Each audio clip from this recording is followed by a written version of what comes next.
반갑습니다. TV로 보는 월간 개벽의 류정빈입니다. 실록의 계절 6월인데요. 오늘도 변함없이 권동주 소사님 함께 해주셨습니다. 반갑습니다. 예, 반갑습니다. 소사님 벌써 6월입니다. 계절의 변화는 참 어김이 없네요. 예, 그렇습니다. 이 코로나로 인해서 온 세계가 몇 달간 정지되었지만 자연의 변화는 어김이 없는 것 같습니다. 네. 6월은 이제 만물의 생명력이 활짝 드러나는 계절이죠. 네. 이번에 이런 6월을 맞이해서 모든 생명력이 더욱더 밝아지고 건강한 그런 6월이 되었으면 합니다. 아직도 좀 건강에 좀 많이 유의를 하셔야 될 시기 같아요. 예, 그러면은 개벽지 한번 같이 살펴볼까요? 예. 이번 달 표지는 강원도 영월의 한반도 지형이 실렸습니다. 정확하게 영월군 한반도면 옹정리인데요. 2015년에 한반도 습지라는 이름으로 람사르 습지에 등록된 곳입니다. 6월 달은 호국 보훈의 달인데 표지에 그 의미가 잘 담겨 있는 것 같습니다.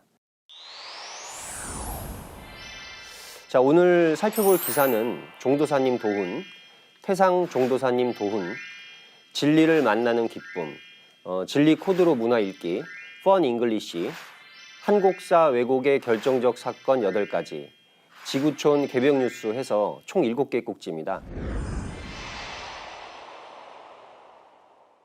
먼저 도훈부터 한번 살펴보겠습니다. 지난 회에 이어서 증산도는 인류의 진정한 미래를 여는 유일한 희망, 그 두 번째 시간입니다. 예, 서두에 종도사님께서 이 우주의 환절기, 지금 가을 개벽의 문턱에서 진정으로 잘난 사람은 누구인가? 라는 말씀을 하셨습니다. 네. 세상에 잘 나가고 또 성공한 사람이 많은데 과연 누가 가장 잘난 사람일까요? 먼저 종도사님 말씀을 들어보겠습니다.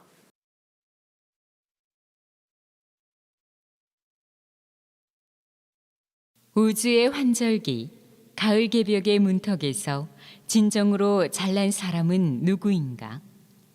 돈이 많은 사람이 아니고 머리가 똑똑한 사람이 아니고 지식이 많은 사람이 아니다. 이 세상의 권력, 금력을 잡은 자가 결코 아니다. 진정으로 잘난 사람은 비록 천상, 조상의 영적 힘이 약해도 그 음덕이 적어도 의지가 강해서 조상에게 달려드는 착신들의 원한을 이겨낼 수 있는, 극복할 수 있는 사람이다. 그런 신명들의 실체를 알고 그들을 해원시켜서 그들도 살고 조상도 살고 나도 잘 되는 진정한 진리 중심적인 주인공이 가장 잘난 사람이다.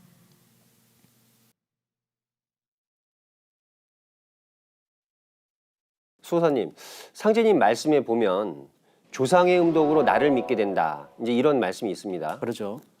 조상님의 공덕이 바탕이 돼서 그 후손이 상제님 진리를 만나는 그 기운이 열린다 이런 그런 뜻인데요. 이건 이제 조상님의 역할을 강조하신 말씀인데 종도사님께서는 자손의 의지가 강해서 조상에게 달려드는 척신을 이겨낼 수 있는 사람이 또 가장 잘난 사람이라고 이렇게 말씀하셨는데 기존의 그 상제님 말씀과는 조금 그 결이 좀 다릅니다. 저는 크게 다르지 않다고 봅니다.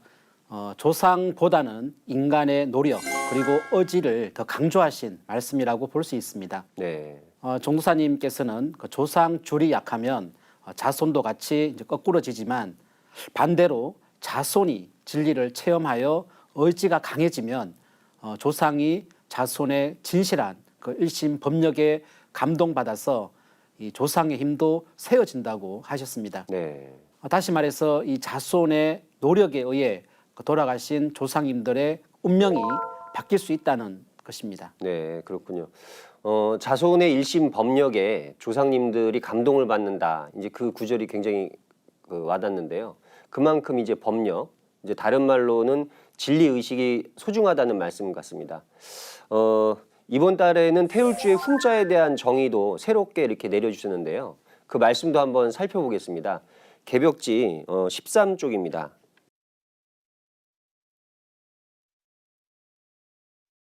진리는 한 글자로 일이다.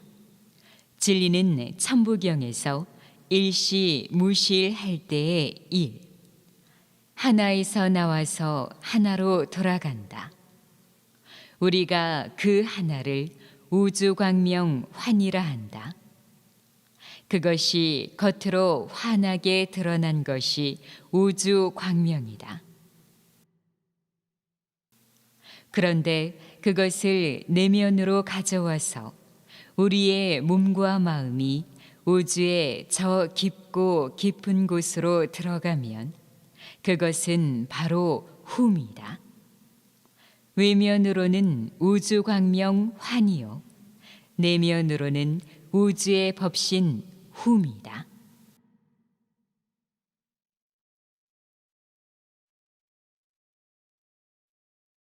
종도사님께서 태울주의 핵심 hum을 지난 1만 년 세월 진리의 결정적 근원, 열매다 이렇게 말씀하셨고, hum은 모든 진리의 법종자다. hum은 이 우주의 진리, 생명, 빛, 치유, 그리고 영원한 존재다 이렇게 말씀 내려주셨어요. 예, 이번 개벽지를 보면 그 태울주의 그 전주곡 옴마니 밤메 훔과 오마훔 바저라 그룹 바떠마 시띠 훔 등을 그 소개하고 있습니다.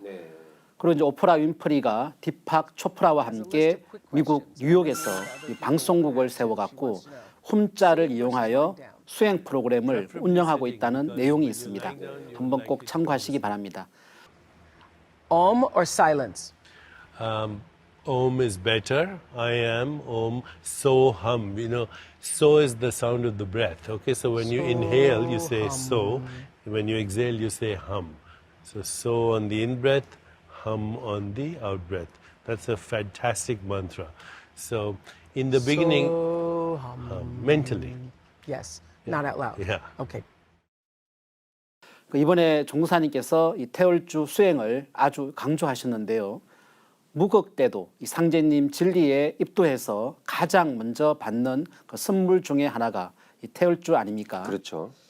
종사님께서 이 수행을 하게 되면 얻게 되는 좋은 점에 대해 6가지를 말씀하셨습니다. 한번 정리 한번 해볼까요? 몇 쪽이죠? 개벽지 15쪽입니다. 한번 같이 볼까요? 네. 우선 그 첫째로 그 수행을 하면 우리 몸에 있는 그 담이 배출된다고 하셨습니다. 우리 담은 우리 몸에서 하루에 100mg씩 자연 생성되는 액체인데요. 이 한의학에서는 10병 9담이라고 해서 병이 10가지라고 한다면 이 9가지가 담이 그 원인이 된다라고 하는 내용입니다. 결국 이제 사람은 이 담이 오장육부에 축적이 되면서 이제 병들어 죽게 되는데요. 이제 수행을 하면 이 담이 자연스럽게 몸에서 배출되면서 몸이 아주 이렇게 맑아집니다. 네. 둘째로 수행을 계속하면 영원 불멸의 그 신선의 삶을 살게 됩니다. 상제님 말씀에 돌을 잘 닦는 자는 그 정원이 굳게 뭉쳐서 이 죽어서 천상에 올라가 영원히 흩어지지 아니하나 돌을 닦지 않는 자는 정원이 흩어져서 연기와 같이 사라진다는 그 말씀이 있죠. 네. 그래서 오직 이 수행을 통해서만 내 영혼의 영원 불멸이 보장이 됩니다. 네, 네. 셋째로 이 수행을 하면 막힌 기혈이 뚫리게 되죠. 특히 가을 개벽기 수행법, 이 태울주 동공을 통해서 기혈이 막힌 곳을 아주 빨리 이렇게 뚫을 수가 있습니다. 넷째로는 수행은 내 몸속 머릿속에 있는 이 우주의 원신을 깨어나게 합니다. 다섯째로 이 태울주 수행을 하면 이제 신도가 열리게 되죠. 특히 이제 청수를 모시고 이제 수행을 하는 그 과정에서 이 하늘과 땅과 내가 하나가 되고 소통을 하게 됩니다. 여섯째로는 이 태울주를 읽으면 병이 근본적으로 치유가 됩니다. 아시다시피 그 일변 도움부터 이 태울주의 가장 그 유명한 트레이드 마크가 만병통치 태울주 아닙니까? 그렇죠. 이 태울주는 약주문이다라는 그 말씀도 있습니다. 예, 6가지로 아주 태울주의 은혜를 잘 정리해 주셨는데요. 이제 말씀해 주신 네 번째 그 원신에 대해서 좀 보충 설명을 드리면, 이 원신은 이제 우리 머릿속에 이렇게 들어와 있는 대우주의 신, 조물주의 신을 말합니다. 보통 사람들은 이 원신을 쓰지 못하고 이제 평생 이렇게 잠들어 있다고 하고요. 대신에 그 심장 속에 들어와 있는 식신을 쓰다가 이제 죽게 되는데요. 우리가 하는 이 태울주 수행은 식신을 쉬게 하고 그 원신을 깨어나게 하는 행위입니다. 이 원신과 식신 부분은 굉장히 중요한데 개벽지 17쪽을 한번 참고하시면 좋겠습니다. 그리고 수호사님, 저번 시간에 그 상제님의 무국대도에 입도하시는 분들이 이렇게 받는 선물에 대해서 말씀을 좀 하셨는데 몇 가지가 더 있죠? 예, 사실 이제 그걸 몇 가지로 정리한다는 게 어폐가 있습니다. 네. 그럼에도 이제 제 소견으로 이제 대표적인 몇 가지를 한번 정리해 보았습니다. 우선 이제 첫째로 저희가 인간으로 오신 아버지 상제님을 만났다는 것입니다. 네. 모든 종교의 성자들이 외치고 기다려왔던 그 아버지를 만났다는 것. 이보다 더 큰 선물이 과연 있을까요? 네. 그렇죠. 이 두 번째는 아버지 상제님과 함께 어머니 태모님을 만났다는 것입니다. 네네. 천지의 어머니께서 인간으로 오셨다. 사실 이거는 경천동지할 놀라운 얘기거든요. 이제 기성 종교나 이제 철학에서 도저히 이거는 들을 수도 없고 언급조차 하지 못하고 있습니다. 그렇죠. 태모 고수부님의 이 존재를 만났다는 게 두 번째이고요. 세 번째는 인간으로 오신 아버지와 천지의 어머니가 내려주신 진리 원전, 이 도전을 전수받았다는 것이죠. 네. 네 번째로 우주일련 이야기입니다. 누구라도 이 우주일련 이야기를 통해서 진리에 대한 확신을 다지고 또 방황하는 삶의 종지부를 찍고 인생의 의미와 이 삶의 목적을 찾게 되죠. 그 다음 다섯 번째는 누구라도 입도를 하시는 분들은 태울주를 비롯하여 상계님께서 내려주신 그 주문들을 전수받게 됩니다. 특히 이제 태울주는 우주 진리의 최종 결론이고 네. 개벽기에 살 수 있는 그 구원의 약 아닙니까? 이 태울주의 무한한 그 은혜가 다섯 번째이고요. 여섯 번째는 상제님, 태모님께서 이 천지 공사를 통해서 열어주신 후천 성경 세상입니다. 네. 바로 이 온 인류가 꿈꿔온 이 상생의 조화 낙원이죠. 전쟁과 갈등이 없는 이 우주 일가의 지상 낙원 세상. 그걸 여섯 번째로 한번 꼽아보았습니다. 마지막으로 우리가 정산도를 만남으로써 잃어버린 역사를 되찾고 우리의 본래 원령 문화를 회복하게 됩니다. 네. 정산도를 통해서 우리가 진짜 한국인, 진정한 대한국인으로 거듭 태어나는 거죠. 네. 그래서 이 여덟 번째 선물은 환단국이 역주본입니다. 이렇게 해서 무국대도의 선물을 한번 정리해 보았는데요. 네. 류소사님, 이런 선물을 다 받아보니 어떻습니까? 아니 지금 이제 말씀을 듣다 보니까 굉장히 또 그 저도 정리가 됐는데 참 이렇게 과분한 어떤 축복이 아닌가 싶습니다. 특히 이제 그 마지막에 증산도를 통해서 잃어버린 국통맥을 되찾고 우리 역사 문화를 되찾게 된 것은 이제 증산도가 우리 민족에게 내려주는 큰 축복이 아니겠습니까? 개벽지 21쪽에 이와 관련된 종사님 말씀이 있는데요. 증산도는 한국의 국교다라는 그 말씀입니다. 이 부분을 한번 같이 묵상해 보겠습니다.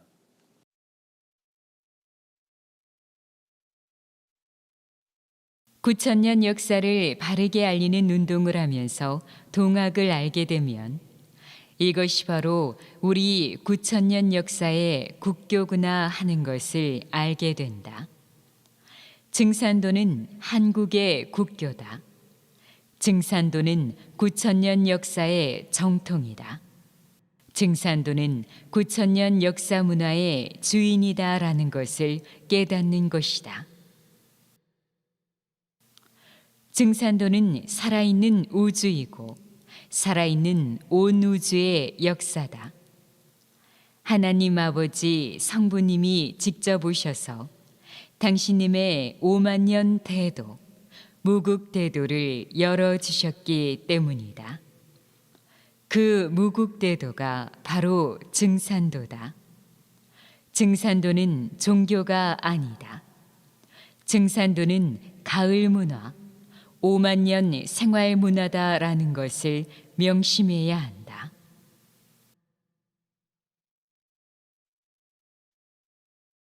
예, 이번 달에는 그 태월주의 역사적 유래에 대한 말씀과 이 수행 문화에 대한 말씀이 많습니다. 네. 좀 전에 류소사님 말씀하신 원신과 식신의 개념, 그리고 이제 22쪽에 나오는, 한번 볼까요? 네. 22쪽에 나오는 성명정의 가르침도 이제 우리가 태월주 수행 문화를 열기 위해서는 반드시 이해해야 하는 말씀이라고 봅니다. 네. 이제는 역사 대세가 태울주가 세상으로 나올 수밖에 없는, 그러니까 수행 문화가 이 세상 문화의 중심이 될 수밖에 없는 그런 세상으로 이미 들어왔다고 보고요. 이날 그 종도사님께서는 태울주 전공과 동공을 신입 도생들과 함께 이렇게 하셨는데, 그때 나름대로 또 태울주의 조화를 체험하신 분들이 많았어요. 네. 앞으로 이런 태울주 체험 문화가 좀 더 이렇게 활성화가 되고 대중화가 되리라고 봅니다. 이번 시간은 태상종도사님 도운 시간입니다. 개벽지 28쪽인데요. 일편단심과 정성으로 신앙하라는 제하로 도기 132년 5월에 청주에서 내려주신 도운 말씀입니다. 예, 먼저 이 서두에서 상제님 진리는 기복 신앙이 아니다라는 그 말씀을 하셨습니다. 네. 그 말씀 먼저 들어보겠습니다.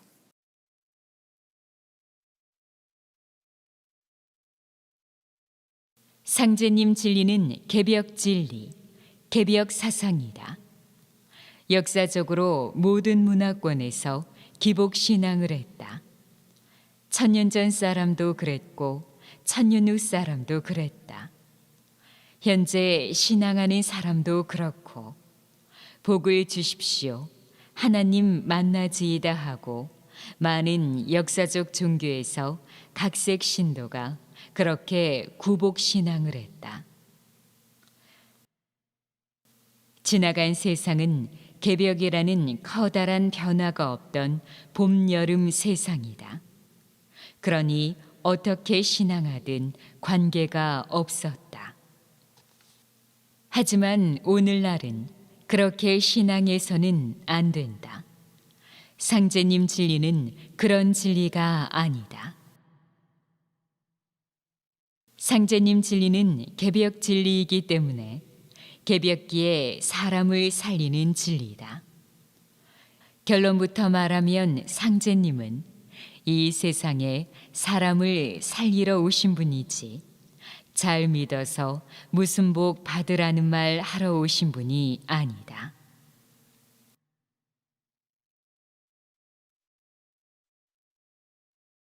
환단고기 단군세기 그 서문에서 천하만사 선제지하야라는 그 구절이 있는데 천하만사는 무엇보다 먼저 나를 아는 데 있다는 그 말이죠. 그런 것처럼 모든 사물에는 그 번지수가 있다고 생각합니다. 그런 의미에서 정산도는 구복신앙이 아닌 개벽 사상이다는 말씀은 우리 정산도의 그 번지수를 정확하게 가르쳐 주는 말씀이라고 봅니다. 네. 크게 가슴에 우리가 새겨야 될 말씀이라고 봅니다. 예전에 이제 태사부님께서 우리 증산도의 사명이라는 것은 문화혁명이다. 우리 일은 새 세상, 새 문화를 개창하는 일이다. 이렇게 이제 말씀을 내리셨던 게 기억이 납니다. 혁명을 하는 사람들의 신법은 이제 보통 사람들하고는 굉장히 다르다고 하죠. 먼저 우리들의 사상 무장이 아주 강력해야 된다고 생각을 합니다. 이번 달 말씀 중에 또 태산절정의 갱진일보다 이런 말씀도 내려주셨는데 한번 들어보겠습니다.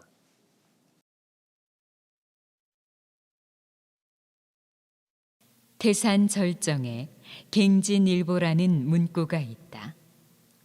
태산의 끊어진 이마에서 다시 한 걸음을 더 나가라는 것이다.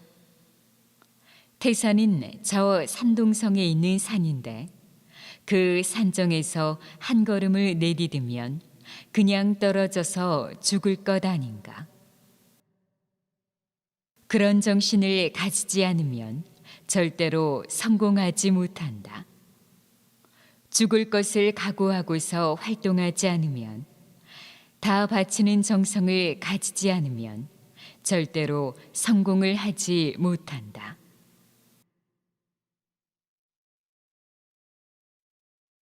태산절정의 갱진일보.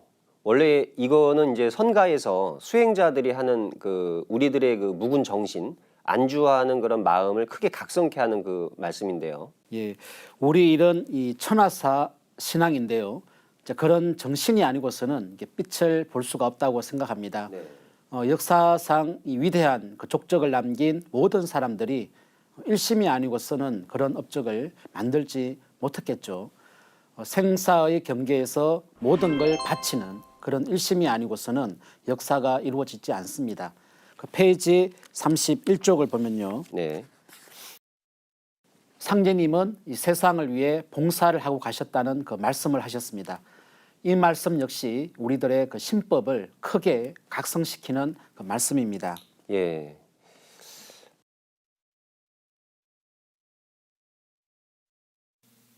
상제님은 이 세상에서 봉사를 하고 가셨다. 전 인류를 위해서, 후천 5만 년 세상을 위해서 봉사하고 가신 것이다. 사람은 평생을 봉사하며 사는 것이다.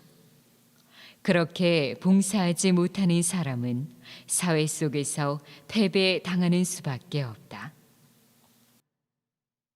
사람이란 다 봉사하다가 가는 것이다. 봉사란 받들어 모시는 것이다. 잘난 척해야 소용없다. 최후의 승리는 봉사하는 데 있다. 우리 신도들은 절대로 봉사 정신을 가져라.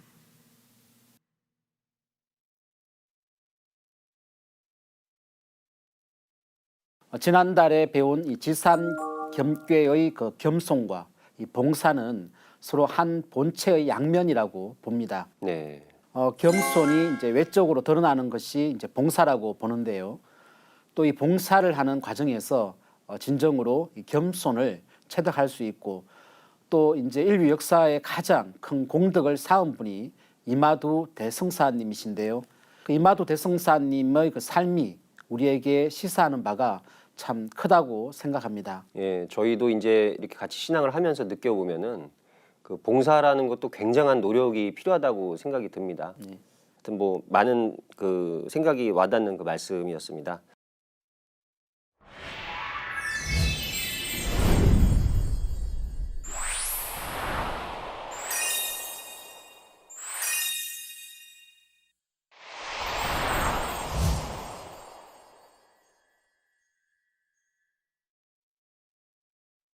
다음은 우리 도생님들의 살아있는 구도 열정을 느껴보는 진리를 만나는 기쁨 시간입니다.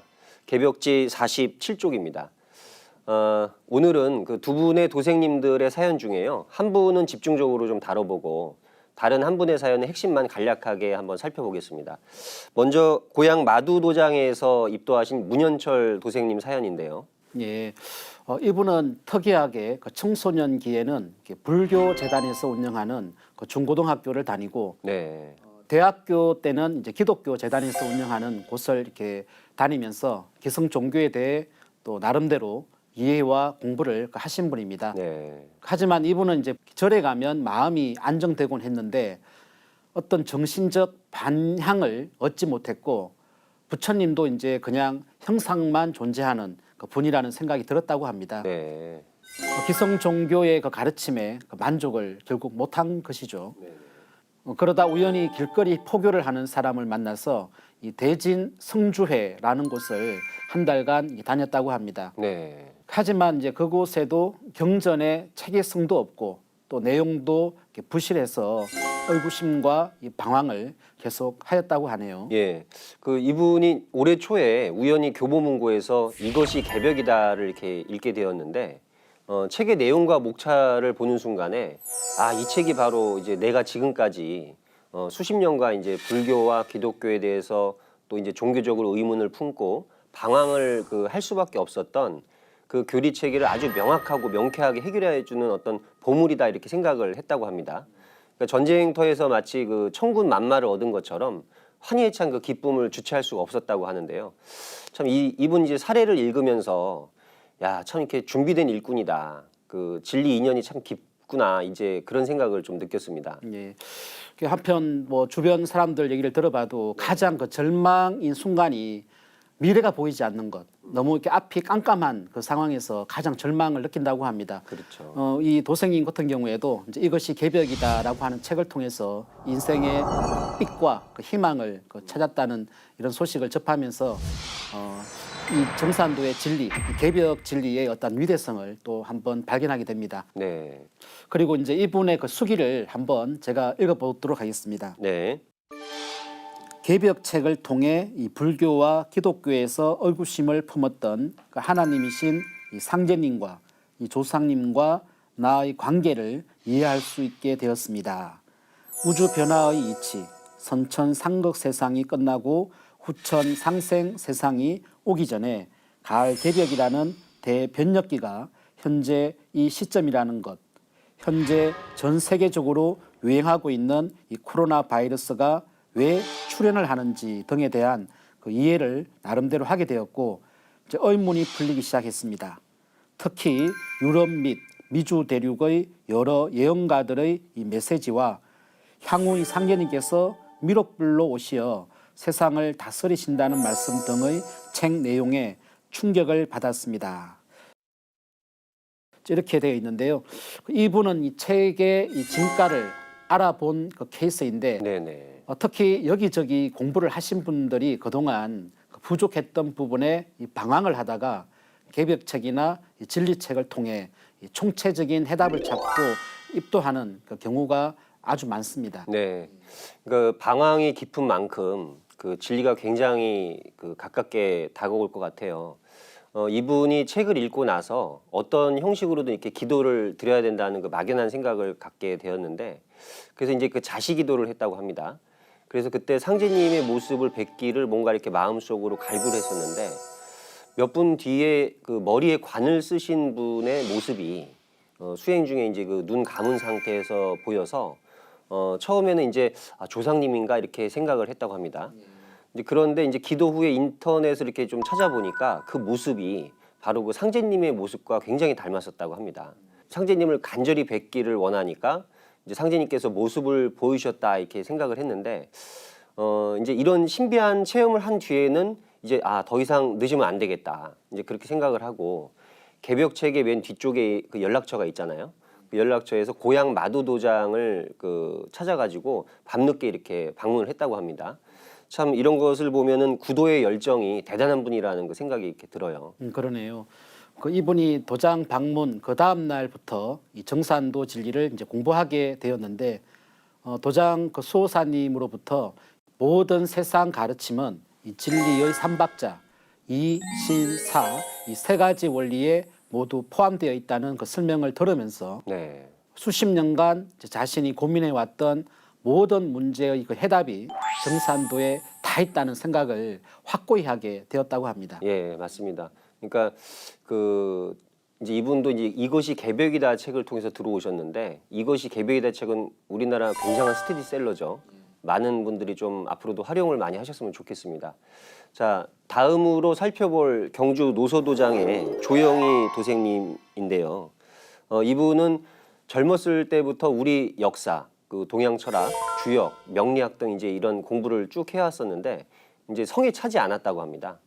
이제 그러다가 우연하게 페이스북에서 생존의 비밀책 무료 발송 이벤트 이제 이런 그 멘트를 보고 그 참여 메시지를 보내고, 그리고 이제 생존의 비밀책을 받아서 이제 읽어보게 되었는데, 안성 봉산도장의 김현희 도생님으로부터 이제 도장의 안내를 받았고, 카카오톡을 통해서 또 이제 자료를 또 이렇게 여러 가지를 전달을 받으면서 굉장히 많은 도움을 받았다고 합니다. 이분이 이제 도장에 방문해서 21일 정성 수행을 이렇게 하면서 같이 그 8강 공부를 진행을 했고, 그 과정에서 내가 왜 이제야 이 진리를 이렇게 알게 됐을까? 그 좀 더 좀 일찍 알았으면 좋았을 텐데 이런 아쉬움도 생겼다고 하네요. 이거는 이제 증산도 진리를 처음 만났을 때 사실 누구나 이렇게 갖게 되는 생각 아닙니까? 그렇죠. 각기 그 사람에게 맞는 그 인연의 때가 있다고 생각하는데요. 그렇습니다. 우리가 길시 기운, 즉 네. 때는 그 때가 있고 운은 그 운이 있다는 그런 말씀이죠. 예. 그러니까 이분은 그 상제님 진리를 늦게 만난 것에 대해서 늦은 게 또 빠른 것이다라는 그 생각으로 이렇게 아쉬움을 달래고 있다고 합니다. 이번 달 그 도생님들의 수기를 보면은 참 이렇게 준비되어 있는 분들이 많구나. 그러니까 결국에 그 상생 방송을 통해서 기본적인 진리 교육은 이미 다 된 상태에서 도장을 방문하시고 안내를 받으신 분들이 굉장히 많이 늘어나고 있어요. 네, 이번 시간은 펀 잉글리시 시간입니다. 115쪽입니다. 인류 최초의 경전, 상제님이 게시해 주신 첫 번째 가르침인 천부경에 대한 영어 표현을 배워보는 시간입니다. 천부경을 영어로 The Scripture of Heavenly Code라고 이렇게 하는데요. 자, 화면으로 한번 만나보시죠.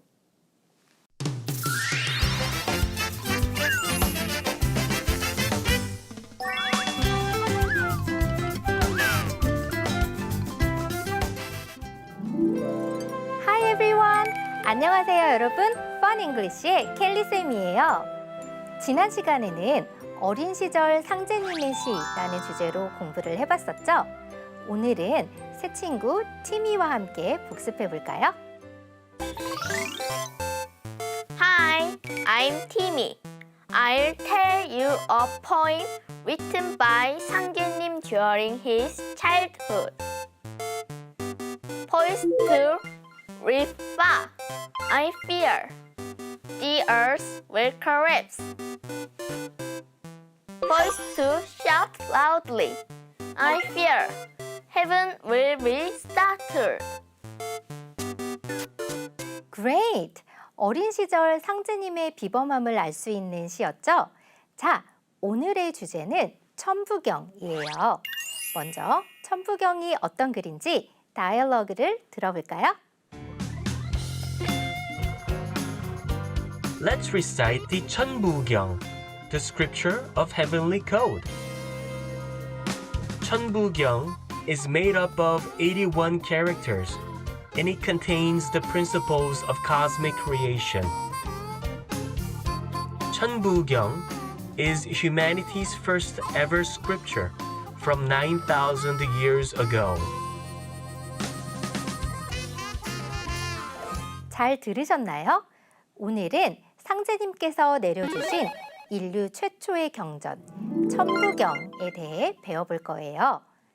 천부경은 9,000년 전 최초의 국가 한국때부터 입에서 입으로 전해져 내려오다가 문자가 생기면서 글자로 남겨졌어요. 지금의 천부경은 81개의 한자로 되어 있답니다. 그럼 천부경이 어떤 글인지 영어로 배워볼까요? 오늘도 영어 공부를 함께할 레이스예요. Hi, 레이시. Hi, Teacher Kelly. 레이시, 오늘 배워볼 주제는 천부경이에요. 천부경이요? 저 천부경 다 외웠어요. 일시무시리요 석삼등 무진본이니라. 와우, 역시 레이스예요. 근데요, 선생님. 천부경에는 어떤 뜻이 담겨 있어요? 이 우주가 생기고 둥글어가는 법칙이 천부경 81자에 다 들어있어요. 아, 그렇구나. 그럼 천부경을 레이시와 함께 영어로 배워볼까요? Let's go!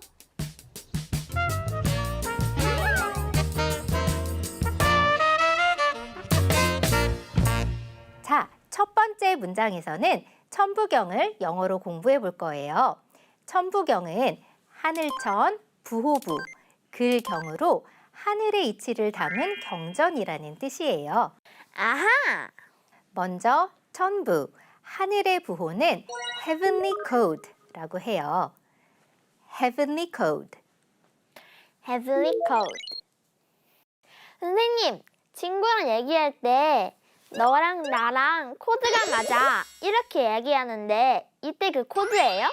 맞아요. Code, 부호, 비밀, 암호라는 뜻이에요. 천부경은 하늘의 이치가 숫자로 암호화된 글이라고 할 수 있어요. 경전은 Scripture이라고 해요. Scripture. Scripture. 그럼 천부경을 영어로 말해볼게요. The Scripture, 경전에 of Heavenly Code, 하늘의 암호가 담겨 있어요. the scripture of heavenly code. The scripture of heavenly code. Good job. 암송하다에 recite 단어를 써서 첫 번째 문장 전체를 말해볼게요. Let's recite 천부경, the scripture of heavenly code. Let's recite 천부경, the scripture of heavenly code. Let's recite the scripture of heavenly code. Let's recite the scripture of heavenly code. Very good.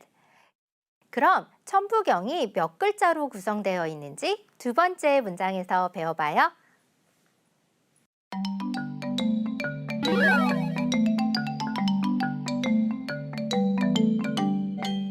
리시, 천부경은 총 몇 자로 되어 있죠? 99, 81.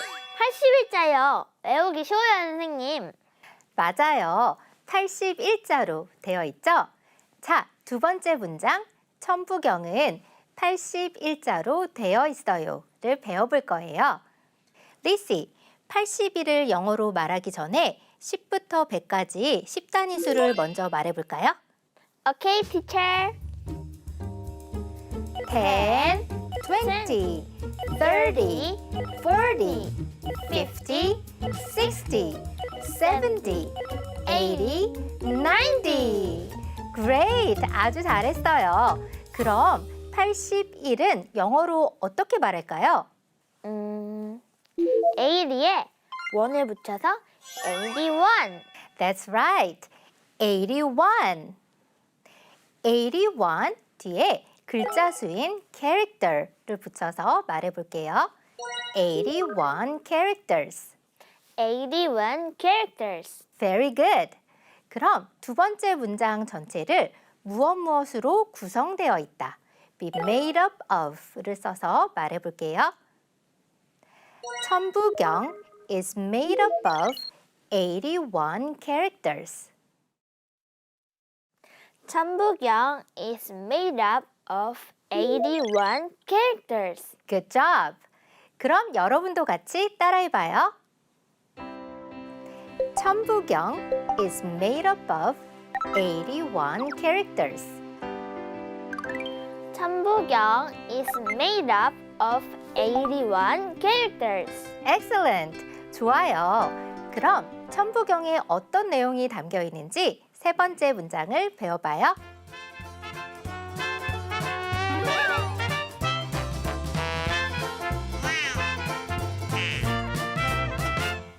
세 번째 문장이에요. 먼저 우주의 창조 법칙을 말해볼 건데요. 단어를 먼저 따라해봐요. 우주 cosmic, 우주 cosmic. 법칙은 principle, 법칙은 principle. 그리고 창조 creation, 그리고 창조 creation. 우주의 창조 법칙 the principles of cosmic creation. The principle of cosmic creation. Good. 이번에는 담겨 있다 이 뜻인 contain을 써서 전체 문장을 말해볼게요. contain, 담겨 있어요. 무엇이? The principles of cosmic creation, 우주의 창조 법칙이. 천부경 contains the principles of cosmic creation. 천부경 contains the principle of cosmic creation. Perfect. 아주 잘했어요. 이렇게 천부경을 영어로 배워봤어요. 티미와 레이시가 오늘 배운 내용으로 대화를 나누어 본대요. 레이시, are you ready? Of course, teacher. Let's get started. 일시무실 석삼극 무진본 천엘리 지일리 은일삼. 레이시! Let's play together! Timmy, I'm busy.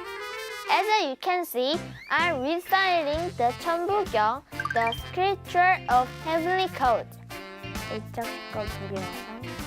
천부경 sounds interesting, but it's wrong. How many characters is it made up of? 81 81 characters total. And 천부경 contains the principle of cosmic creation. Wow! Where did it come from?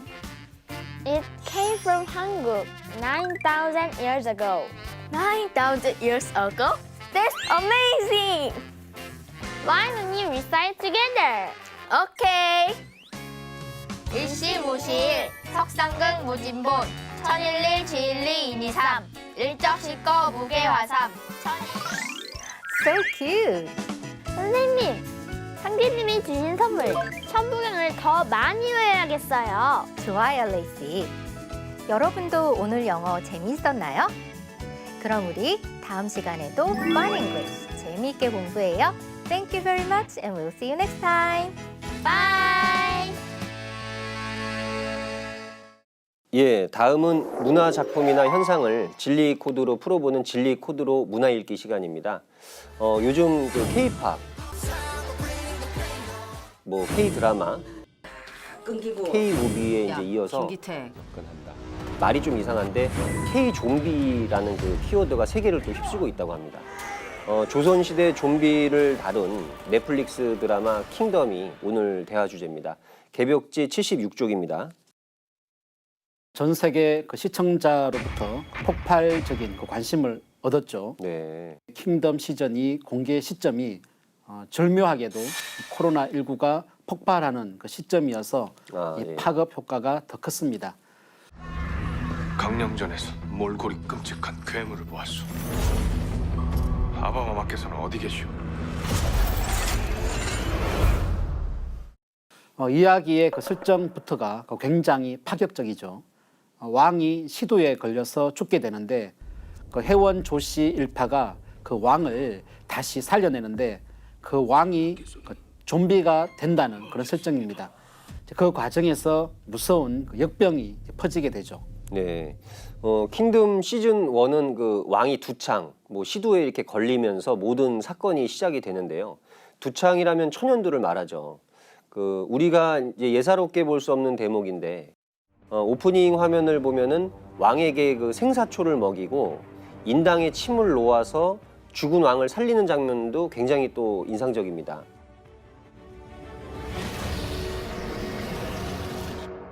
용어도 굉장히 독특하죠. 그 역병의 이름이 생사역입니다. 삶과 죽음의 경계에 있는 병이다. 뭐 이런 뜻으로 해석이 될 것 같은데 이 생사역에 걸린 사람들, 그러니까 좀비들이 인간들의 피를 먹으려고 이제 인간들을 이제 습격을 하고요. 그러면서 이제 또 다른 좀비, 그러니까 생사역들이 이제 만들어집니다. 짐승처럼 변했어요. 사람의 살과 피 냄새만을 쫓았습니다. 드라마에서는 생사역들이 피의 굶주린 것처럼 보여지는데 작가에 의하면은 생사역의 모습을 통해서 당시 조선 민중의 배고픔과 고통도 이렇게 표현했다고 하네요. 했는데 조선왕조실록에 나오는 이름 모를 계질에 걸려 뭐 몇천 명, 몇만 명의 어떤 백성들이 숨졌다. 약간 좀 그런 어떤 글귀에서 결국에는 배고픔에 대한 얘기를 굉장히 하고 싶었거든요. 시즌 2에서는 이제 피, 혈통주의가 이제 키워드라고 합니다. 탐욕스러운 이 영상 조학주의 모습을 통해서 당시 그 조선 사회의 그 혈통지상주의를 꼬집고 있습니다. 여기에 대한 그 반발인지는 몰라도 시즌 2 마지막에는 이 세자가 이 왕의 핏줄이 아닌 사람을 동생이라고 속여서 왕으로 이렇게 내세우게 됩니다.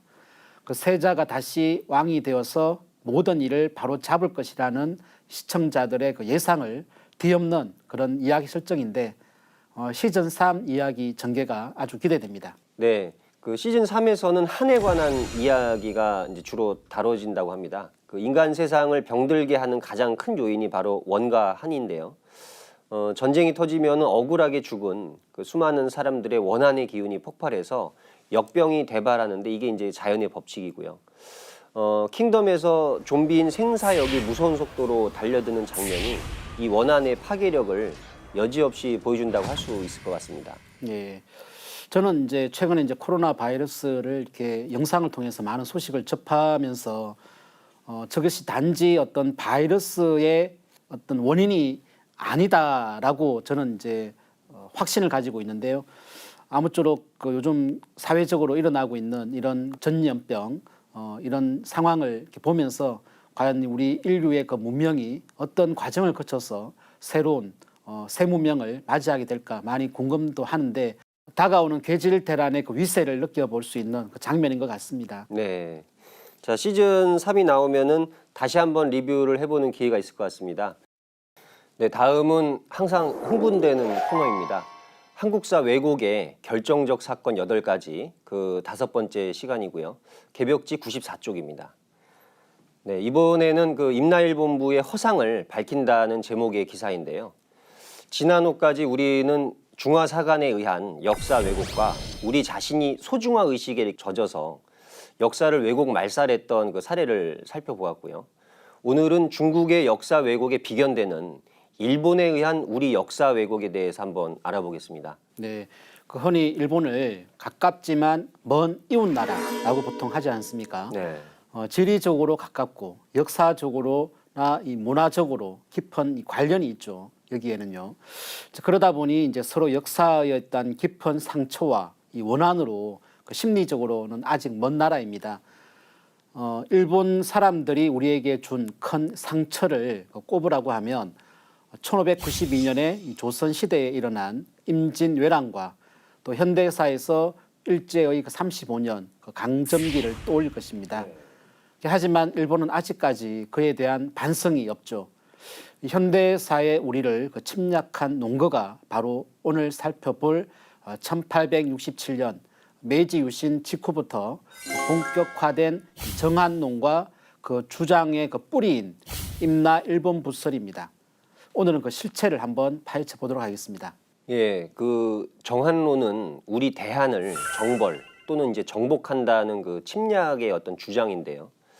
정한론이 발생하게 된 시대 상황을 이해하기 위해서는 먼저 알아야 할 사건이 있는데 바로 명치 유신입니다.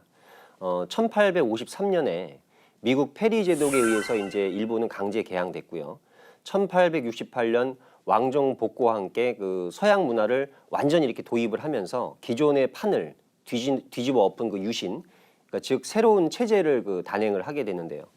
당시 그 일본 왕이 그 메이지였기 때문에 메이지 유신, 이제 우리 말로 명치 유신이라고 이렇게 합니다.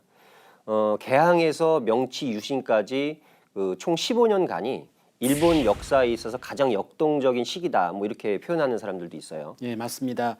이때 이제 일본이 그 적극적으로 그 서구의 과학 문명과 이 자본주의를 받아들이고 정치 세계도 입헌 군주제로 이렇게 전환하게 됩니다. 네. 하지만 이때 서구의 그 과학 문명만 받아들인 게 아니고 그 서구 제국주의의 잘못된 그 정신도 이렇게 받아들이게 되죠. 즉 이 서구 사회가 전 지구상으로 이 식민지를 경영하듯 일본도 이 식민지를 가져야 한다는 그런 잘못된 생각을 이때 하게 됩니다. 그 중심에 이제 정한론이 있는 거죠. 예로부터 이제 문화를 전해준 이 서성의 나라인 이 조선을 식민지로 삼아야 한다는 것입니다. 네. 정한론의 근거가 바로 임나 일본 부설입니다. 임나 일본 부설은 이제 문자적으로는 임나에 있었던 일본의 부, 그러니까 관청이라는 말인데요. 현재도 그 극우파 일본인들은 일본의 그 야마토웨의 신공 황후가 4세기 후반에 한반도 남부 지역에 진출해서 백제, 신라, 가야를 지배했었다. 그리고 이제 특히 가야에는 일본부라는 기관을 뒀고 6세기 중엽까지 자기들이 직접 지배했다라고 이제 주장을 하는데요. 이것을 일명 이제 뭐 남선 경영론이라고도 이렇게 표현을 합니다. 일본의 제국주의는 한반도 침략 행위를 정당하게 하기 위해서 임나 일본 부설을 이렇게 이용하고 있고요. 한마디로 이제 조선을 병합하는 것은 고대 영토를 되찾는 것이지 침략이 아니다. 뭐 이제 이런 궤변을 합니다. 이들이 이제 1945년 8월 15일에 이제 패망을 하면서 이 땅에서 이제 물러갔지만 아직도 그 일본의 교과서에는 가야가 곧 임나다 이렇게 명시가 돼서요. 지금 일본에서 그 이제 예전에 그 후손들은 잘못된 역사관을 계속 지금 교육받고 있습니다. 네, 저도 이제 며칠 전에 그 중학교 일본 교과서에 그 임나 일본부가 번듯이 우리 한반도에 이렇게 표기되어 있는 걸 보고 전 나름대로 많이 이렇게 분노를 했습니다. 네. 이 일본 서기의 그 임나 일본부설 그 주장의 그 모순점을 한번 제가 검토 한번 해보겠습니다. 네. 첫째는 그 임나 일본부란 이 명칭 자체부터 그 성립이 되지 않습니다. 네. 즉 임나 일본부라는 그 명칭이 그 처음으로 등장한 것은 그 일본 서기 그 유라쿠 8년인 서기 464년입니다. 네. 그런데 정작 임나를 그 평정했다는 기록은 일본 서기 그 진구 49년인 서기 369년에 나옵니다. 이 두 기록은 약 100년 차이가 있는데요. 쉽게 말해서 이 임나 평정은 369년에 하고 일본 부라는 그 이름은 464년에 생겼다는 것입니다. 일반적으로 이 어디를 정복하고 나면 그 지역에 이를 관리하는 관청이나 그 비슷한 어떤 것을 세우게 되죠. 그런데 이게 100년 이상 걸렸다는 게 참 우습지 않습니까? 예, 지어낸 거죠. 그렇죠. 더구나 이제 일본이라는 국호는 훨씬 그 뒤인 이제 670년에 백제가 멸망한 그 이후에 이렇게 생겼는데요. 삼국사기에서는 670년에 외국이 국호를 바꿔서 일본이라 했다. 이제 그렇게 이제 분명히 전하고 있고요. 그리고 464년이라면은 일본이라는 국호가 생기기도 한참 전인데 임나일본부라는 관청이 생길 수가 없죠. 그렇습니다. 이 기존 역사 사실과 배치되는 그 주장입니다. 네. 그리고 두 번째로는 이 야마토 외의 그 통합 역사와 또 임나 경영의 그 시기가 맞지 않는다는 점입니다. 즉 이제 신공황후의 그 야마토 외 세력이 주변의 그 일본 열도를 통합하기 시작한 것은 6세기에 들어서야 이게 가능했습니다. 네.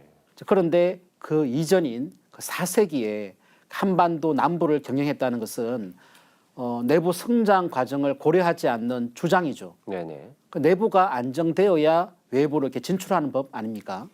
또 그들의 주장대로 임나가 가야고 외가 임나를 200년 동안 지배를 했다면 우리나라 가야 지역에 일본 문화 그 유물이 이렇게 발굴이 되고 또 어떤 그런 요소가 나타나야 되는데 가야 지역의 발굴 자료들은요 4세기 이전과 5, 6세기의 문화에 그 별다른 차이가 없습니다. 그렇죠. 그러니까 그러므로 이제 일본 서기 해당 기사는 후대 역사 기록자가 이제 조작한 것이다. 뭐 이렇게 볼 수밖에 없는 거죠. 네, 맞습니다. 세 번째 이 모순은 그 가야의 멸망 후에도 임나라는 기록이 일본 서기에 계속 등장한다는 사실입니다. 562년 그 신라 진흥 대왕이 그 이사부와 사다함 등을 보내갖고 이 가야를 멸망시켰다는 그 기록이 삼국사기에 나옵니다. 그 일본 서기에도 이제 562년 신라가 임나를 멸했다라고 나옵니다. 그런데 이제 삼국사기에는 가야에 관한 기사가 더 나오지 않지만 일본 서기에는 가야 멸망 이후에도 5번이나 더 임나에 대한 기록이 나옵니다. 그러니까 결국 멸망 후 80년이 지난 기록도 있습니다. 네. 이는 무엇을 과연 말해주겠습니까? 이 가야는 임나와는 완전히 다른 그 국가라는 것을 일본 서기가 증명해 준다라고 볼 수밖에 없습니다. 왜 지금 일부 강단사학자들은 임나가 가야다 이렇게 주장하는지 그거에 대해서 좀 알 필요가 있을 것 같아요. 그 근거가 무엇입니까? 예, 임나가 이 가야라고 주장하는 이 강단 사학자들이 그 금과 옥조처럼 여기는 그 세 가지 기록이 있습니다. 네. 첫째는 이 유교를 공부한 그 강수 선생의 고향이 임나 가량이라는 그 삼국사기의 기록이고요. 네. 둘째는 이 고구려가 신라를 구원하기 위해 임나가라의 그 종발성에 이르러 기복시켰다는 그 광개토 태왕 비문의 기록입니다. 네. 그리고 이제 세 번째가 이 창원 복림사 이 정경 대사의 출신이 임나 왕족이라는 그 진경 대사 비문의 그 기록인데요. 네. 그런데 이 기록들은 이제 임나가 가야라는 것을 명확하게는 알려주지 못하는 건데요. 그러죠. 첫 번째로 김춘추와 강수의 그 대화 속에서 강수는 분명 임나 가량이란 그 사람이라고 이렇게 칭하고 있고요. 임나가 가야 지역이 맞다면 임나가 삼국사기 강수열전에 한 번 언급하는 데서 이렇게 끝나지 않고 뭐 신라봉기 등 이제 삼국의 봉기에 무수히 등장을 해야 되는데 하지만 그 임나가 다수 기록되는 그 일본 서기와는 달리 삼국사기에는 겨우 이제 한 번밖에 안 나옵니다. 그 이제 이유가 뭘까요? 두 번째, 세 번째 증거로 주장하는 그 광개토 태양비의 임나가라와 진경 대사비의 그 임나왕족의 기록도 임나가라와 임나가 어디를 말하는지는 구체적으로 알 수가 없습니다. 그러니까 더구나 그 임나왕이 가야왕이라는 그 결정적인 기록도 없습니다. 그러니까 결론적으로 세 기록 모두 임나를 가야로 이렇게 비정할 만큼 그 결정적인 사료가 되지 못한다는 거죠. 식민사학자들의 어떤 주장을 들여다보면 그런 생각이 많이 들어요. 어떤 뭔가 역사의 대맥, 큰 흐름이 있는데 자기만의 어떠한 그 설득과 논리를 집어넣고 맥으로 이렇게 본다는 그런 이해를 저는 이렇게 많이 하면서 참 한편으로는 우리 강단 사학자들은 이 음이 이렇게 비슷하면 같은 지역으로 우기는 버릇이 있습니다. 네. 일본 서기에 임나국, 임나, 의부가라, 미만화국, 가라 등이 이렇게 기록이 있고 아까 이렇게 살펴본 임나가량 또 임나가라의 그 기록이 있다고 해서 가야를 임나라고 이렇게 주장을 합니다. 네. 그러나 이제 차근차근 이렇게 살펴보면 이는 이제 경강부회일 뿐입니다. 음이 비슷할 뿐이지 가야와 가랑은 전혀 다르고 또 가야와 가라가 같을 수가 없습니다. 그렇죠. 이제 우리가 뭐 대전과 대구가 뭐 같은 대자로 시작한다고 그래서 같은 곳이다 이렇게 그렇죠. 칭하고 우긴다면은 이제 뭐 지리상식이 이제 전무한 사람이거나 뭐 정신병자라고 이제 칭하게 되겠죠. 우리가 그 1차 사료를 통해서 한번 살펴봐야 되는데요. 바로 그 일본 서기에 임나국의 위치를 가늠할 수 있는 대표적 기사가 있는데요. 한번 살펴보겠습니다. 임나자 거축자국 이천열이 북조해 이제 계림 지서남. 임나는 스쿠시 기타 큐슈국에서 이천열이 떨어져 있는데 북쪽은 바다로 막혀 있고 계림의 서남 쪽에 있다. 예, 가야가 임나라는 일본의 주장은 이 구절만 제대로 봐도 이제 거짓말인 게 이제 명확해지죠. 일본 서기에는 임나국은 북쪽은 바다로 막혀 있고 계림의 서남 쪽에 있다. 이렇게 이제 명확하게 기록이 돼 있습니다. 가야가 임나가 되려면 가야의 북쪽이 바다가 돼야 되는데 그런데 가야 지역에는 북쪽이 바다로 막힌 곳이 없죠. 그러니까 신공황후 시절에 대구와 경상북도가 바다였다. 뭐 이거는 좀 웃긴 얘기죠. 그렇습니다. 여기서 우리는 이제 환단고기를 가지고 교차 검증을 해야 합니다. 그 환단고기 태백일사 임나의 그 위치에 대해서 분명한 그 기록이 있습니다. 네. 그 해당 기록을 한번 살펴보겠습니다. 임나자는 본제 대마도 서북계 하니 북조해하고 이후 치왈 국미성이요. 임나는 본래 대마도의 서북 경계에 위치하여 북쪽은 바다에 막혀 있으며 다스리는 곳을 국미성이라 했다. 후에 대마 이도가 수위 임나 소제 고로 자시로 임나는 내 대마 전칭야라. 뒤에 대마도 두 섬이 마침내 임나의 통제를 받게 되어 이때부터 임나는 대마도 전체를 가리키는 이름이 되었다. 환단고기에는 임나는 대마도라고 분명하게 기록되어 있습니다. 네. 그리고 임나는 그 삼가라로 나뉘어 있고 가라는 이 중심이 되는 업을 지칭하는 것이라고 했습니다. 네. 여기서 이제 삼가라는 좌호가라, 인위가라, 계지가라를 이렇게 말하고 있고 또 그것을 각각 신라, 고구려, 백제가 통치를 했습니다. 나중에 이제 광개토 태왕 10년인 서기 400년에 가서 이 고구려에 모두 거기에 기속되었다라고 이렇게 전하고 있습니다. 여기서 임나가라 또 임나와 가라의 그 수수께끼가 이렇게 풀리게 됩니다. 네. 이제 말씀하신 것처럼 이제 일본 서기와 환단고기를 통해서 바로 대마도가 임나다라는 것이 이게 명확해집니다. 두 기록 다 북조해라고 해서 임나의 북쪽은 바다로 막혀 있다고 이야기하고 있고요. 그리고 이제 대마도에 고구려, 신라, 백제가 따로 이렇게 다스리던 지역이 있었다는 것도 일본 서기의 기록과 일치합니다. 실제 지금도 대마도에 가보면 환단곡에 나오는 좌호가라, 인이가라, 계지가라라는 지명을 흔하게 볼 수가 있습니다. 역사 현장에 가보면 환단고기가 진정 살아있는 그 역사서라는 것을 이렇게 알게 됩니다. 이제 우리가 이제 임나는 가야가 아니고 대마도란 것을 이렇게 확인했는데요. 네. 이제부터는 그 임나를 우리나라 가야 지역에 갖다 붙이려는 그런 논리나 그런 시도가 있다면 그 우리들의 그 깨어진 역사 의식으로 잠재워야 한다고 봅니다. 네, 맞습니다. 역사는 아는 만큼 보이고 배운 만큼 깨닫게 됩니다. 여기서 참고로 말씀을 드리면 대마도란 이름에서 대할 대자, 말 마자를 썼는데 이건 이제 그 한반도의 마한을 대하고 있다는 그 섬이라는 그 의미죠. 그 이름에서부터 단군조선 시대 때부터 우리의 그 강역이라는 것을 보여주고 있고요. 그리고 이런 내용들이 환단곡이 부경대 콘서트 그 가야와 임나의 진실을 밝힌다 편에 굉장히 자세하게 나옵니다. 꼭 한번 시청해 보시기를 권장드립니다. 아까 좀 전에 우리 류소사님께서 대구와 대전을 이렇게 얘기를 했지 않습니까? 우리가 이렇게 님과 남이 점 하나로 인해서 하늘과 땅의 어떤 뜻을 갖고 있듯이 역사의 왜곡이라는 것은 이게 점 하나로 인해서 완전히 이렇게 뒤바꿀 수 있는 그런 어떠한 부분이 많이 있는데 그래서 뭐 환단고기가 우리 국사, 우리 역사만을 이렇게 주장하는 그런 역사책이 아니라 전 인류의 모든 역사를 올바르게 찾을 수 있는 그 유일한 책이기 때문에 꼭 우리 시청자분들께서는 그 환단고기를 3회 이상 꼭 정독을 한번 권해봅니다. 네. 예, 좋은 말씀 감사합니다. 코로나19 사태로 세계 각국이 경제적인 코로나 사태가 길어지면서 사회적 거리 두기 같은 언택트 문화가 자리.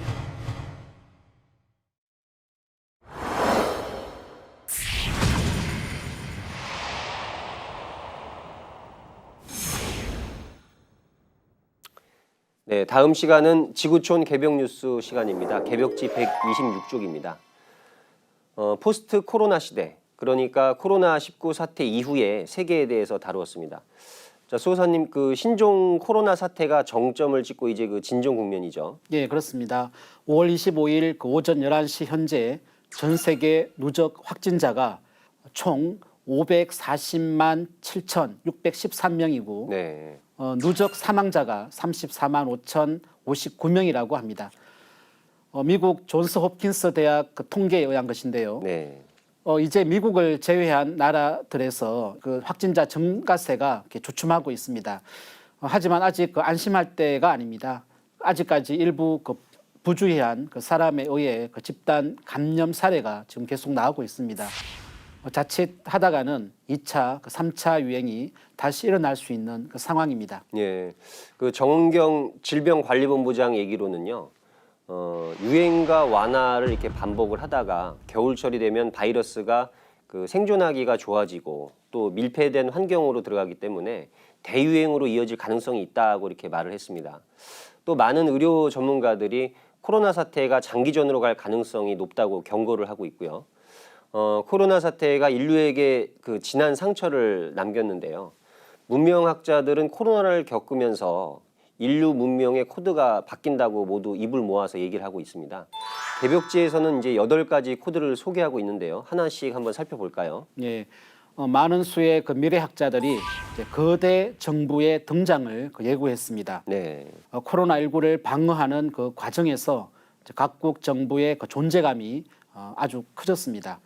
물론 그 의료적인 필요에 의해서겠지만 이번에 정부에서 시민들의 그 행동이나 또 일상의 그 삶에 대해 강력한 그 통제를 하지 않았습니까? 네.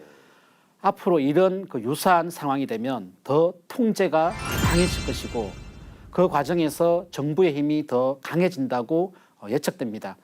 또 하나 중요한 변화 중에 하나가 탈세계화입니다. 이번 코로나 사태에서 이제 각국은 감염 확산을 막기 위해 국가 간 이동을 제한했습니다. 네. 뭐 한때는 모든 여객기의 그 운항이 중단되기도 했습니다. 그렇죠. 뿐만 아니라 이제 공장 가동이 중지되면서 글로벌 공급망, 글로벌 분업 체계가 거의 붕괴되는 지경까지 갔죠. 그래서 이제 각국에서는 산업 공급망을 타국에 의존하지 않고 자국 내에 다 갖추려는 그런 움직임을 보이고 있습니다. 그 대표적인 나라가 바로 미국입니다. 예, 또 그와는 별개로 중국의 추락을 전망하는 학자들도 많은데요. 이번 코로나 사태가 전 세계적으로 이제 확산하게 된 원인이 바로 그 중국 공산당 정부의 비밀주의, 그 폐쇄성으로 보는 사람들이 많습니다. 그러니까 이미 미국에서는 그 중국 책임론을 강하게 제기했고 유럽과 인도에서도 중국 정부의 조 단위의 그 손해배상을 요청하고 있는 그 상황인데요. 이번 사태로 중국의 민낯을 우리가 보게 되었고 이러한 것이 경제, 정치 등의 모든 분야에서 중국에 대한 불신으로 이어진다는 그런 견해입니다. 포퓰리즘이 강화된다는 그 얘기도 많습니다. 이번에 각국 정부에서 그 재난지원금 명목으로 그 현금을 지급을 했습니다. 복지 정책은 시행하는 건 쉽지만 없애는 것은 아주 이렇게 어렵습니다. 이런 각국의 경기 부양책들이 앞으로 이제 대중에 영합하는 그 정책, 포퓰리즘 정책으로 이어질 수 있다는 그런 우려가 많습니다. 네. 그리고 탈오피스 문화도 이제 빼놓을 수 없겠죠.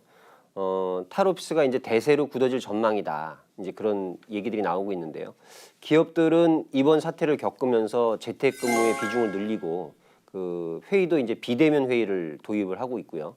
전문가들은 이번 코로나로 모여서 일한다라는 그 기존의 그 현대 사회의 그 관행이 완전히 그 바뀔 가능성이 크다고 말하고 있습니다. 특히 이제 그 화상회의 프로그램을 개발한 줌이란 그 회사의 주가가 그 고공행진을 하고 있는데 최근 들어서 이제 웹이나라고 해서 웹과 세미나를 합한 그 신조어가 나왔죠. 이제 그런 것도 이런 영향의 반영이라고 생각할 수 있을 것 같아요. 예. 최근 그 트위터에서 원하는 직원은 언제든지 또 영원히 또 재택 근무를 할 수 있다고 발표했습니다. 페이스북도 이제 앞으로 5년에서 10년 사이에 그 직원의 50%가 재택근무를 하게 될 것이라고 발표하는 그 기사를 보았는데요. 이와 마찬가지로 언택트 문화의 그 확산도 그 트렌드가 될 전망입니다. 앞으로 이 사회적, 신체적 거리두기는 코로나가 끝난 뒤에도 뉴노멀로 자리 잡을 것이라고 합니다. 오랜 서구식 인사법인 그 악수의 그 종말을 전망하는 그 전문가도 있습니다. 이 언택트 문화는 이제 교육, 산업, 경제 전반에서 이 대세가 될 전망이죠. 네네. 쇼핑에서도 이제 아마존의 주가가 최고치로 이제 상승한 것으로 알 수 있듯이 비대면 그 문화가 대세가 될 전망입니다. 그리고 이제 이번 사태를 겪으면서 또 환경 이슈가 굉장히 부각이 되었었죠. 그 중국의 북경, 인도 뉴델리, 또 미국 LA 등 그 뭐 자카르타 이제 참 그 탁한 공기로 악명 높은 도시들인데 여기 이 도시들의 공기가 굉장히 맑아지면서 이른바 그 코로나의 역설이 이렇게 일어났습니다. 특히 이제 우리나라도 그 동안에 굉장히 그 미세먼지 때문에 고통을 받다가 근래 들어서 굉장히 깨끗해진 것을 우리가 보게 되었는데요. 전문가들은 코로나가 환경과 과학에 대한 그 인류의 시각을 크게 바꿔놓을 것이다 이렇게 전망을 하고 있습니다. 코로나를 인간의 문명에 대한 자연의 역습으로 보는 시각도 이제 그런 전망 중에 하나인 것 같아요. 이번에 코로나 바이러스는 그 종교, 비종교인을 구분하지 않았습니다. 네. 이번 사태를 겪으면서 사실 종교가 큰 역할을 하지 못했습니다. 교황 역시 나홀로 미사를 보며 또 인터넷으로 신도들에게 메시지를 발표했는데 이건 종교의 역할에 대한 그 상징적인 그 그림이라고 봅니다. 서강대 길희성 교수는 제도 종교의 시대는 막을 내렸다. 이제는 종교에서 영성으로 가야 한다고 이제 주장을 인터뷰에서 제기한 적이 있는데 코로나 사태 이후 종교의 그 위상이 더 격화될 거라고 합니다. 네. 그러니까 종교 문화에서 영성 문화로 이제 대세가 바뀐다는 것은 참 이렇게 통찰에 가까운 전망이라고 생각이 듭니다. 앞으로 이제 새로운 병란이 다가올수록 동시에 영성 문화, 수행 문화는 이제 강화가 될 수밖에 없다고 보고요. 사실 그 메디테이션 그 수행이 치유 문화, 힐링 문화의 그 원형이라는 것을 우리는 이제 잘 알고 있잖아요. 예, 그렇습니다. 우리는 그 선천의 모든 악업과 신명들의 원한과 보복이 천하의 병을 빚어내어 괴질이 된다는 그 상제님 말씀과 네. 또 소병 대병이 들어오는데 죽는 것은 창생이요 사는 것은 도인이라는 그 태모님 말씀을 마음에 잘 새겨야겠습니다. 앞세상 인류 생활의 그 화두가 병난이 된다고 봐야죠. 네, 예 맞습니다. 준비한 내용은 다 끝났죠? 우리 좀 전에 그 이것이 개벽이다 그 책을 한번 말씀을 우리가 나누었었는데 우연찮게도 제가 그 월간 개벽지 125페이지에 보니까 이것이 개벽이다 그 상하군에 대한 광고 폼이 있습니다. 네. 주요 목차, 상권, 하권에 대한 목차가 있고 100만 독자들의 그 가슴을 뛰게 만든 그 개벽 문화의 그 신호탄 그 내용들이 이 두 권의 책에 다 들어있으니까 우리 시청자분들께서도 이것이 개벽이다 그 상화근을 꼭 한번 다시 정독하기를 다시 한번 부탁을 드립니다. 예, 저도 이 책 보고 들어왔습니다. 예.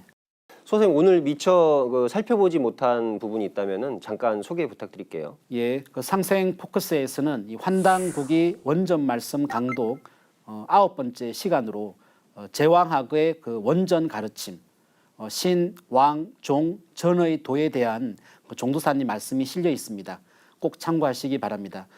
주역과 무곡대도에서는 주역 32번째 궤, 내풍 한궤를 설명하고 있습니다. 4월 달에 다룬 그 택산 함궤가 처녀 총각이 연애를 하는 궤라면 그 다음에 나오는 그 한궤는 부부의 도리를 설명하고 있는 궤입니다. 예화로 배우는 우주변화의 원리에서는 오운론에 대한 그 주제를 다루고 있고요. 이번 시간에는 그 십천간이 형제 오행, 부부 오행을 통해 상생 상극으로 변화하는 모습을 담았습니다. 네. 이 책만은 꼭 코너에서는 내 인생을 바꾸는 그 한 단어의 힘, 워드를 소개하고 있습니다. 네. 자기 개발의 그 새로운 그 패러다임을 제시하고 있습니다. 꼭 참고하시기 바랍니다. 네, 감사합니다. 선생님 오늘 수고 많으셨습니다. 예, 수고 많았습니다. 다음 달에 또 뵙겠습니다. 네. 상제님께서는 지천하지 세자는 유천하지 생기하고 암천하지 세자는 유천하지 사기니라 이렇게 말씀하셨습니다. 천하대세를 아는 자에게는 살기운이 붙어 있고 천하대세에 어두운 자에게는 천하의 죽을 기운밖에 없느니라. 세상의 대세를 읽고 대세에 맞는 행동을 하는 자만이 역사의 주인공이 될 수 있습니다. 대세를 읽는 그리고 진리의 해안을 열어주는 TV로 보는 월간 개벽이 되겠습니다. 감사합니다.